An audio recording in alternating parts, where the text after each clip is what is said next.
Primera de Timoteo 3:16. E indiscutiblemente grande es el misterio de la piedad. Dios fue manifestado en carne, justificado en el Espíritu, visto de los ángeles, predicado a los gentiles, creído en el mundo, recibido arriba en gloria. En el video anterior, ¿cómo es Dios?, la Escritura nos enseñaba que Dios es Espíritu, según Juan 4:24, y por ende era invisible. Primera de Timoteo 1:17. De esta manera, dijo también el apóstol Pablo que a Dios ninguno de los hombres había visto ni podía ver. Y esto lo ratificó el apóstol Juan cuando dijo: nadie ha visto jamás a Dios, en Primera de Juan 4:12. La pregunta que surge en esta oportunidad es: si Dios no puede ser visto de los hombres, ¿por qué la Escritura da testimonio que algunos hombres vieron a Dios? A continuación citaremos algunos ejemplos. Génesis capítulo 32, versículo 30. Y llamó Jacob el nombre de aquel lugar Peniel, porque dijo: vi a Dios cara a cara, y fue librada mi alma. En Isaías 6:5 dijo el profeta: entonces dije, ay de mí que soy muerto, porque siendo hombre inmundo de labios, y habitando en medio de pueblo que tiene labios inmundos, han visto mis ojos al Rey, Jehová de los ejércitos. Note algo interesante aquí. Isaías dice: ay de mí que soy muerto, porque han visto mis ojos al Rey. Esta expresión de Isaías se da con pleno conocimiento de que ya Dios había dicho tiempo atrás a Moisés en Éxodo 33:20: no podrás ver mi rostro, porque no me verá hombre y vivirá. Y finalmente en Jueces 13:22: y dijo Manoa a su mujer: ciertamente moriremos, porque a Dios hemos visto. Los anteriores son solo 3 ejemplos donde se lee claramente que los hombres vieron a Dios y no perecieron. Entonces, ¿cuál es la explicación a estas declaraciones para que la palabra de Dios conserve su veracidad y su coherencia? Preste mucha atención a la respuesta. Dios, en su esencia y en su naturaleza divina, como espíritu que es invisible y no puede ser visto de los hombres. En ese estado Dios habita en luz inaccesible, dice la Escritura. Dios lo llena todo con su presencia, Él habita la eternidad. Sin embargo, como Dios todopoderoso que es, puede manifestarse o hacerse visible a los hombres conforme a su voluntad y propósito, ya sea de una manera física o a través de visiones. Y eso es justamente lo que aconteció en los 3 ejemplos que hemos visto con Jacob, Isaías y Manoa. Ellos no vieron a Dios como espíritu en su esplendor y gloria, sino una manifestación o aparición de Jehová visible a los seres humanos. A Jacob se le presentó Dios como un varón o como un ángel con el cual luchó hasta el amanecer.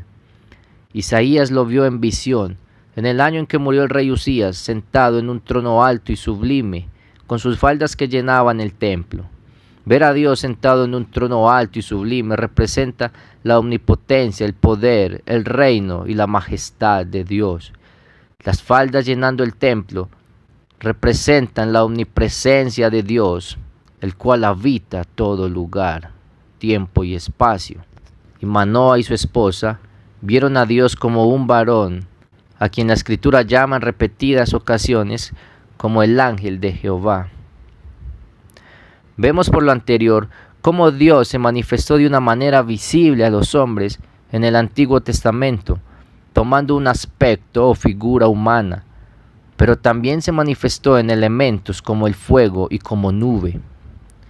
En Éxodo 3:2 dice: y se le apareció el ángel de Jehová en una llama de fuego en medio de una zarza. Éxodo 19:18: Todo el monte Sinaí humeaba, porque Jehová había descendido sobre él en fuego. Y en Números 14:14 dice: y lo dirán a los habitantes de esta tierra, los cuales han oído que tú, oh Jehová, estabas en medio de este pueblo, que cara a cara aparecías tú, oh Jehová, y que tu nube estaba sobre ellos, y que de día ibas delante de ellos en columna de nube, y de noche en columna de fuego. Entonces fíjese usted ahora que los ejemplos que hemos visto fueron manifestaciones o apariciones temporales de Dios para un propósito determinado. Sin embargo, en el plan de redención y de salvación de Dios para con los hombres, había ya sido anunciada y profetizada la manifestación o la aparición más gloriosa e importante de nuestro Dios, el Señor Jesucristo. Esto fue escrito en el libro de Isaías, en su capítulo 40, versículos del 3 al 5.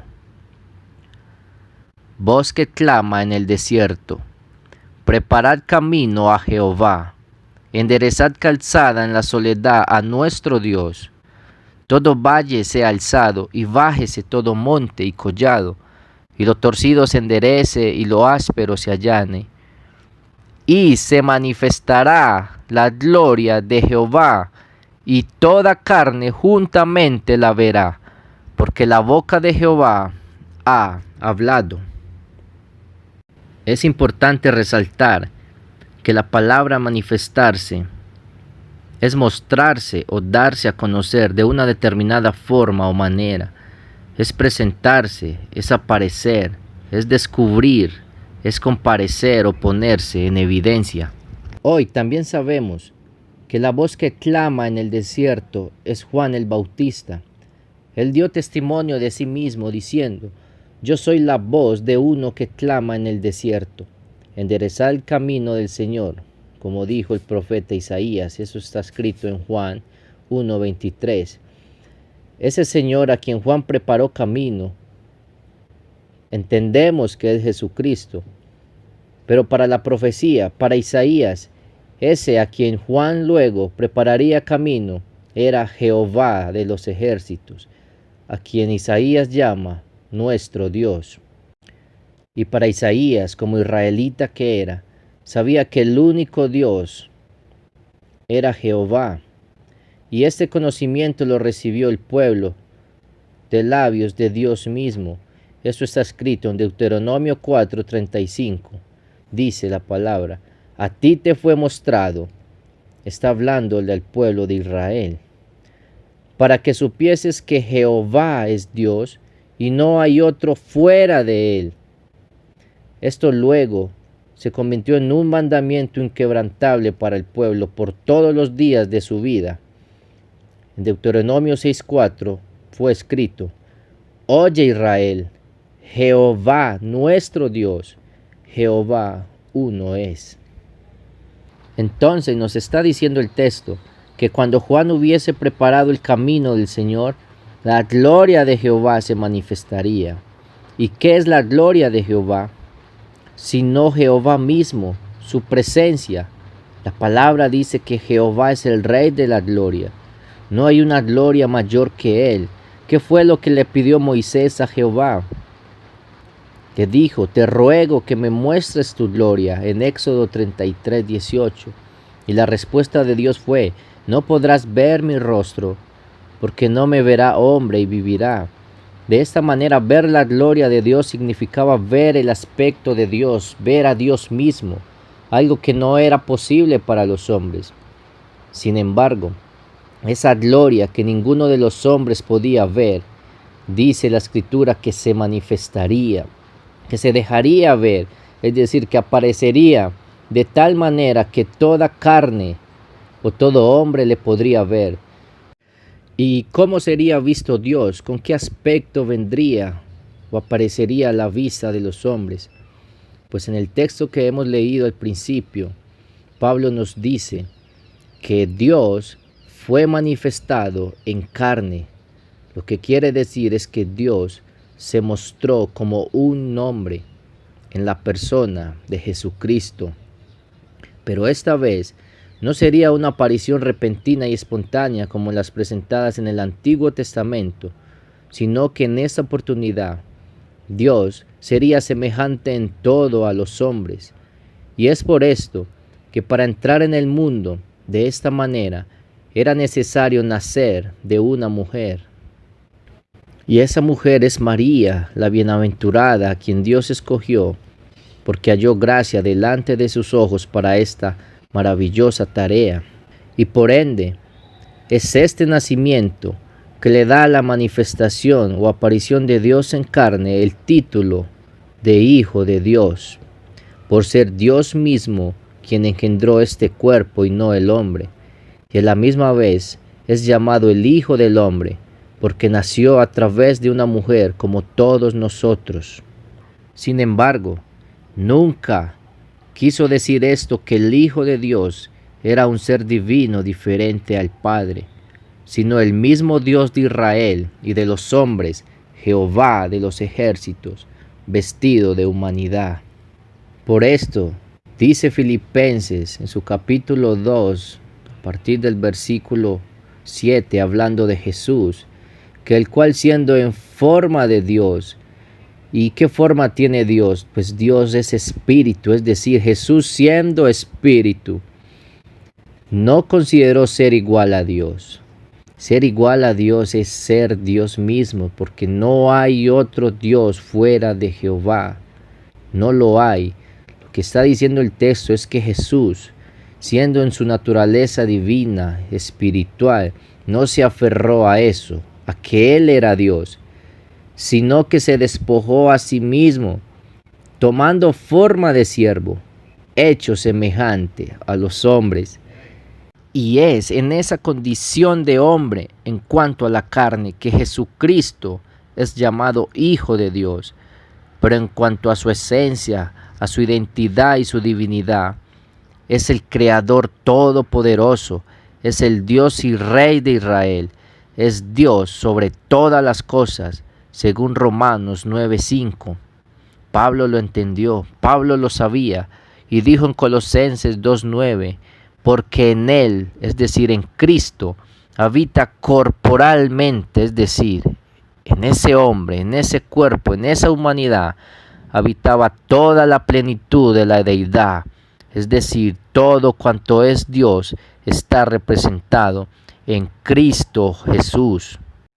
Este Jesús es el verbo de Juan 1:1, el mismo Dios que era en el principio, y que dice en el versículo 14 que aquel verbo fue hecho carne, es decir, Dios se hizo hombre y habitó entre nosotros, y vimos su gloria, aquella gloria que ninguno de los hombres podía ver fue vista, como o en forma del unigénito del Padre, lleno de gracia y de verdad. Por tanto, Jesucristo es la manifestación gloriosa de Jehová. Debemos preguntarnos quizás, ¿qué había en la mente de Pablo cuando escribió Primera de Timoteo 3:16? Sabemos que Pablo era israelita, descendiente de Abraham, de la tribu de Benjamín, conocedor de la ley y las escrituras, y si en algo estaban bien los judíos, eran que no había un Dios diferente al Padre, a Jehová de los ejércitos. Salmo 18:31 dijo el salmista, porque ¿quién es Dios sino solo Jehová? ¿Y qué roca fuerte hay fuera de nuestro Dios? Y Primera de Corintios 8:6 nos dice el mismo apóstol Pablo, para nosotros, sin embargo, solo hay un Dios, el Padre. Y en Efesios 4:6 dice que hay un Dios y Padre de todos, el cual es sobre todos y por todos y en todos. Así que cuando Pablo dice que Dios fue manifestado en carne, en su corazón y en su pensamiento no había un Dios diferente a Jehová. Lo que nos está revelando y diciendo esto es que fue Dios mismo, el Padre, Jehová de los ejércitos, si lo quiere llamar así, quien se manifestó en carne tomando forma de hombre. Es por eso que Jesucristo es Emmanuel, Dios con nosotros, según Isaías 7:14, Y lo que nos dice Isaías 9:6 es que Jesucristo era el Dios fuerte y el Padre eterno.